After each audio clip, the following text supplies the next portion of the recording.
இயேசுவின் நாமத்தில் நான் உங்களை வாழ்த்துகிறேன். இயேசுக்குள்ளே நீ எப்பவுமே சந்தோஷமா மனமகிழ்ச்சியாக இருக்க நான் வாழ்த்துகிறேன். இந்த காலை நேரத்தில் ஆண்டவர் இயேசு உங்களை நேசிக்கிறதுனால உங்களோட கூட இந்த வார்த்தை கொண்டு பேசுகிறார். என்ன வார்த்தை ஆண்டவர் வச்சிருக்கிறார் நினைக்கிறீங்களா?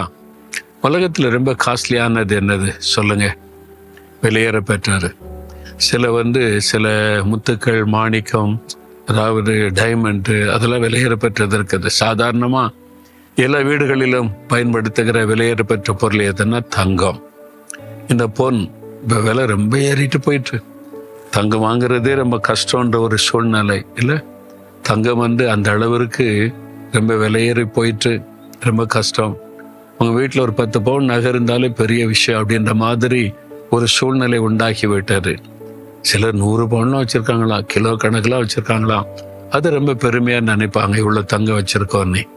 ஆனால் தங்கத்தை விட விலையேற பெற்ற ஒன்று உங்ககிட்ட இருக்குது. தெரியுமா உங்களுக்கு? அது என்ன தெரியுமா உங்களுக்கு? இந்த சங்கீதக்காரர் சொல்றார், 119 சங்கீதம் 72 வசனத்தில், அநேகமாயிரம் பொன் வெள்ளியை பார்க்கிலும் தேவனே நீர் விளம்பின வேதமே எனக்கு நலம். அநேகமாயிரம் பொன் வெள்ளியை பார்க்கலாம். பொண்ணு வெள்ளி அதான் ரொம்ப விலையேற்றப்பட்டதா இன்னைக்கு சாதாரண மனிதர்கள் மத்தியில காணப்படுகிற காரியம். அது இருந்தாலும் ரொம்ப பணக்காரனா நினைக்கிறாங்க. ஆனால் பொண்ணும் இல்லைங்க, வெள்ளியும் இல்லைங்க, வேத புஸ்தகம் இருந்துன்னு வைங்களேன், நீங்கள் தான் பெரிய பணக்காரங்க. ஏன்னா இது அதை விட விலையேறப்பட்டது. பொன்னை விட வெள்ளியை விட விலையேறப்பட்டது கர்த்தருடைய வேதம். இது தேவனுடைய வார்த்தை. அது சாதாரண ஒரு புஸ்தகம் அல்ல. உலகத்திலேயே அதிகமாக விற்பனையாக கூட புஸ்தகம் வேத புஸ்தகம்தான். உலகத்திலேயே அதிகமான மொழிகளிலே மொழிபெயர்க்கப்பட்டது வேத புஸ்தகம்தான். உலகத்திலேயே அதிகமான புஸ்தகங்கள் இதை வைத்து எழுதப்பட்டு லட்சக்கணக்கான புஸ்தகங்கள் இந்த வேத புஸ்தகத்தை பேர் எழுதப்பட்டு இருக்கிறது. அப்போ உலகத்திலே அதிகமான பேர் தினமும் வாசிக்கிற புஸ்தகம் இந்த வேத புஸ்தகம்தான். ஏனென்றால் இது தேவனுடைய வார்த்தை. மனிதன் எழுதுனான்னு வைங்களேன், ஒரு முறை வாசிப்போம், அப்புறம் அதை வச்சிருவோம், வாசித்தாச்சுன்னு. இதை நான் ரட்சிக்கப்பட்ட காலத்திலேருந்து 72வது வருஷத்திலிருந்து நான் தினமும் வாசிக்கிறேன், தினமும் தியானிக்கிறேன். இப்போ பாருங்க எத்தனை வருஷம், 55 வருஷம் ஆகிவிட்டது. இன்னும் எனக்கு புதுசாக இருக்குது. இன்னும் காலையில் எழும்பணுன்னு இதை வாசிக்காட்டா அவ்வளோதான். எனக்கு அதை வாசிக்க புதுசாக இருக்கு. எத்தனை முறை வாசித்தாலும் திரும்ப திரும்ப திரும்ப வாசித்தாலும் புதிதாக இருக்கிறது. ஆண்டவர் பேசுகிறார். ஏனென்றால் இது தேவனுடைய வார்த்தை. நீர் விளம்பின வேதம், கர்த்தர் நமக்கு எழுதி கொடுத்திருக்கிற வார்த்தை. அதனால தான் காலையில் எழுந்த உடனே முதல்ல இதை வாசிங்க, தியானிங்க, ஜெபம் பண்ணுங்கன்னு சொல்ல காரணம்.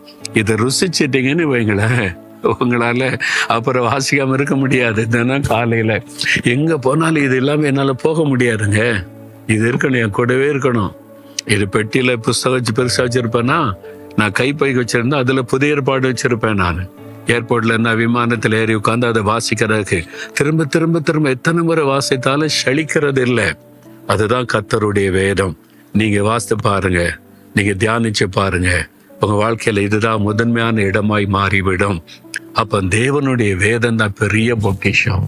அதை நேசித்து, அதை வாசித்து, அதை கீழ்ப்படி ஒப்பு கொடுத்துட்டீங்கன்னா உங்களுக்கு மிகுந்த சமாதானம் இருக்கும். கர்த்தருடைய வேதத்தை நேசிக்கிறவர்களுக்கு மிகுந்த சமாதானம். கர்த்தருடைய வேதத்தில் பிரியமாயிருந்து இரவும் பகலையும் தியானிக்கிற மனுஷன் செய்வதெல்லாம் வாய்க்கும். நீங்க செய்யறதெல்லாம் வாய்க்கும். எப்பவுமே சமாதானமா இருப்பீங்க. இந்த வேதத்தை நேசித்து தியானிக்கும் போது இந்த வேதத்தை சொந்தமாக்கி கொள்ளுவீங்களா?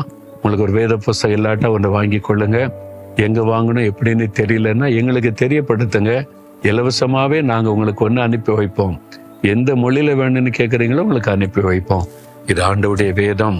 அந்த வசனத்தை நேசித்து ஆசீர்வாதத்தை சுதந்திரித்துக் கொள்வீங்களா?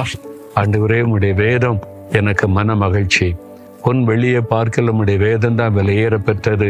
இது என் கூடவே இருக்கணும். அதை தினம் வாசிக்கணும், நேசிக்கணும், கீழ்ப்படியணும். எனக்கு உதவி செய்யுங்க. இயேசுவின் நாமத்தில் ஜெபிக்கிறேன். ஆமேன், ஆமேன்.